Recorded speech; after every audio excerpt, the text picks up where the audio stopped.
Hello नमस्कार दोस्तों। आज हम चर्चा करेंगे अपने वीडियो में कि कोई भी एलिमेंट्स मेटल है नॉन मेटल हम कैसे पता लगाएंगे। उसको देखते ही हम कैसे बता सकते हैं कि ये मेटल है, ये नॉन मेटल है। तो आज हमारा टॉपिक यही रहेगा। स्टार्टिंग में हम देखते हैं, जैसे हम एग्जांपल लेते हैं।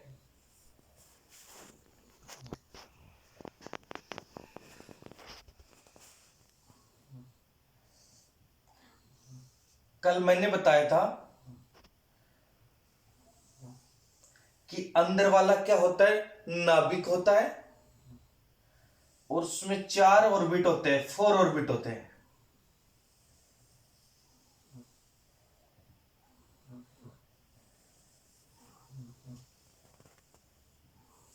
इसमें फर्स्ट के, सेकंड एल, थर्ड वाला एम, फोर वाला एन। कल मैंने बताया था कि इसमें 4 ऑर्बिट होते हैं। अंदर वाला नाभिक होता है, न्यूक्लियस होता है, ठीक है। के एल एम एन। उसमें मैंने आपको इलेक्ट्रॉन भी बताए थे, के एल एम एन।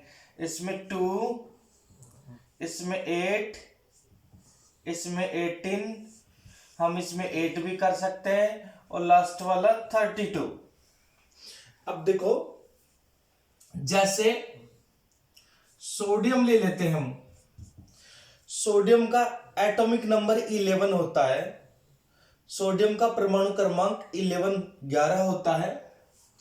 हम उसका कैसे कैसे पता लगाएंगे कि सोडियम मेटल है या नॉन मेटल है। मैं आपको बता देता हूं कि देखो, जो अंदर वाला जो ऑर्बिट होता है, ठीक है, और जो बाहर वाला ऑर्बिट होता है, उसको देखते हम बता सकते हैं।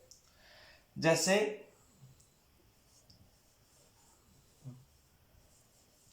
वैलेंसी ऑर्बिट, वैलेंसी ऑर्बिट ये सबसे बाहर वाला होता है। अगर इसमें 1, 2 और 3 इलेक्ट्रॉन है, वैलेंसी ऑर्बिट जो सबसे बाहर वाला ऑर्बिट होता है, इसमें अगर 1, 2, 3 इलेक्ट्रॉन है तो वो मेटल होती है। ओके। सेकंड, अगर वैलेंसी इलेक्ट्रॉन में लास्ट वाले में 4 इलेक्ट्रॉन होते हैं, वैलेंसी ऑर्बिट मैंने बताया आपको, वैलेंसी ऑर्बिट लास्ट वाला ऑर्बिट होता है। उसमें 1, 2, 3 इलेक्ट्रॉन होते हैं, 1 हो या 2 हो या 3 हो, तो वो हमेशा मेटल होती है। अगर वैलेंसी ऑर्बिट में 4 इलेक्ट्रॉन होते हैं तो वो मेटल भी हो सकती है और नॉन मेटल। ओके।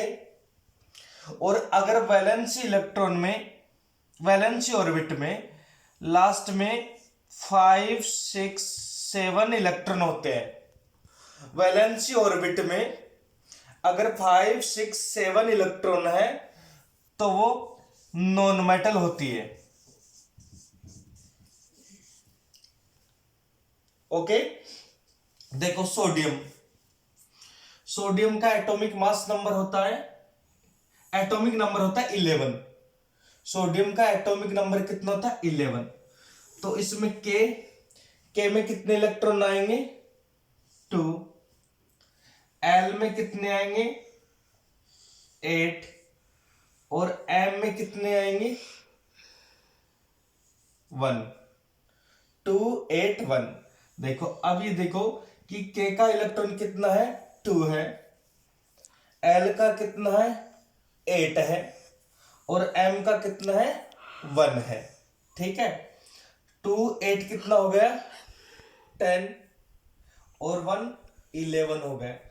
अब हम कह सकते हैं इसका जो लास्ट वाला ऑर्बिट होता है, इस ऑर्बिट को हम क्या बोलेंगे? Valency orbit.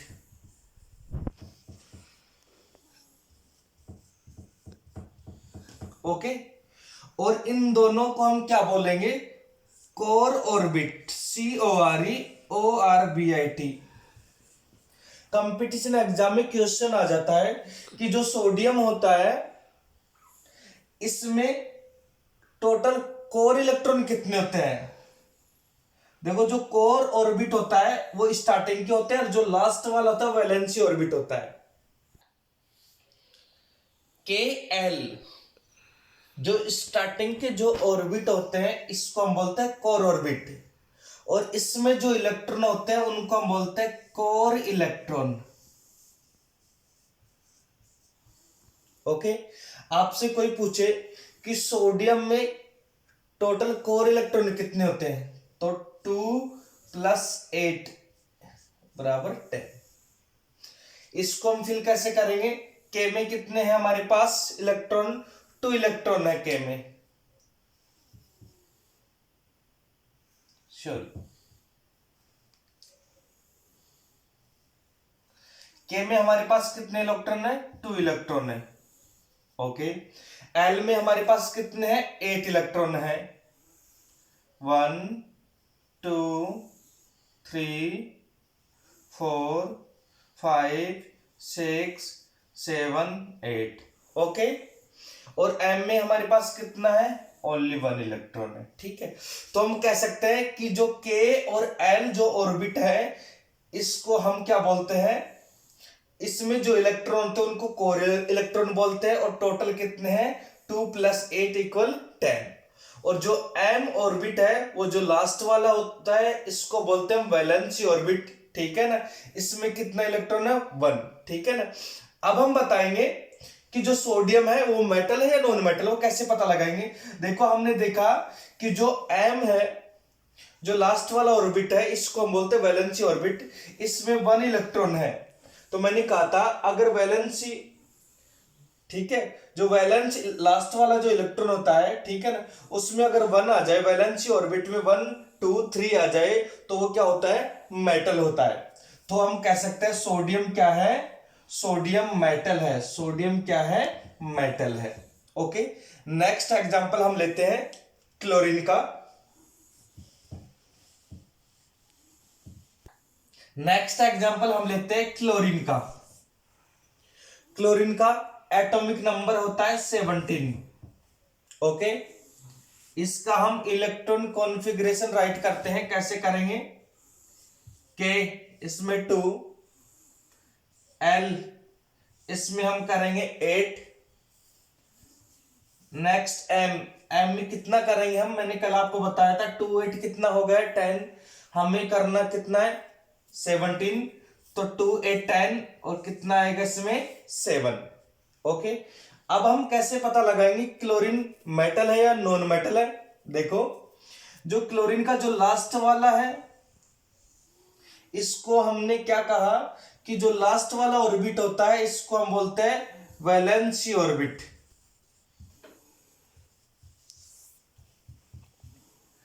वैलेंसी ऑर्बिट यानी कि संयोजकता कक्षा। ओके, और जो 2 होते हैं इनको बोलते हैं हम कोर ऑर्बिट। क्या बोलते हैं? Core orbit. ओके, कोई आपसे पूछे कि जो क्लोरीन होता है इसमें कोर इलेक्ट्रॉन कितने होते हैं? देखो, जो कोर ऑर्बिट होते हैं दोनों आपस में ऐड होंगे तो कोर इलेक्ट्रॉन बनते हैं। कोर इलेक्ट्रॉन कितना है?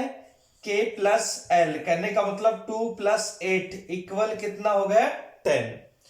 कोई आपसे पूछे क्लोरीन मेटल है नॉन मेटल है? आप लास्ट में देखो वैलेंसी ऑर्बिट, इसमें कितने इलेक्ट्रॉन है? 7। वैलेंसी ऑर्बिट में कितने इलेक्ट्रॉन है? 7 है। मैंने आपको कहा था कि अगर वैलेंसी ऑर्बिट में 5 6 7 इलेक्ट्रॉन आए तो वो क्या होगा? Non metal. तो हम कह सकते हैं क्लोरीन क्या है? Non metal. ओके, अगर किसी के लास्ट में देखो, नेक्स्ट एग्जांपल हम लेंगे कार्बन का। कार्बन का एटॉमिक नंबर होता है 6। कितना होता है? 6। ओके, अगर हम इसका इलेक्ट्रॉन कॉन्फ़िगरेशन करते हैं तो के एल, के में कितने होंगे?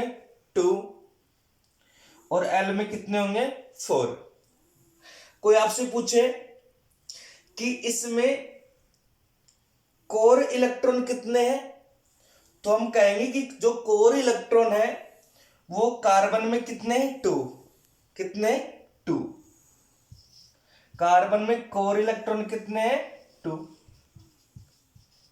और लास्ट वाले ऑर्बिट को हम क्या कहते हैं? Valency orbit. क्या कहते हैं? Valency orbit. और वैलेंसी ऑर्बिट में कितने इलेक्ट्रॉन है? 4। कार्बन का जो लास्ट वाला ऑर्बिट है इसको हम क्या कहेंगे? Valency orbit. मैंने कहा था जो स्टार्टिंग का होता है उसको हम बोलते हैं कोर ऑर्बिट। इसमें कोर ऑर्बिट के है, के में कितने हैं? 2। तो कंपटीशन एग्जाम में पूछ लेते हैं कि कार्बन में कितने कोर इलेक्ट्रॉन है, तो हम कह सकते हैं 2 कोर इलेक्ट्रॉन है। और जो वैलेंसी ऑर्बिट है उसमें कितने इलेक्ट्रॉन है? 4 है। कोई आपसे पूछे कि कार्बन मेटल या नॉन मेटल है, मैंने बताया था अगर किसी के लास्ट में वैलेंसी इलेक्ट्रॉन 4 आए तो मेटल भी हो सकता है और नॉन मेटल भी हो सकता है। तो इसलिए कार्बन को हम मेटल भी कह सकते हैं और नॉन मेटल भी कह सकते हैं।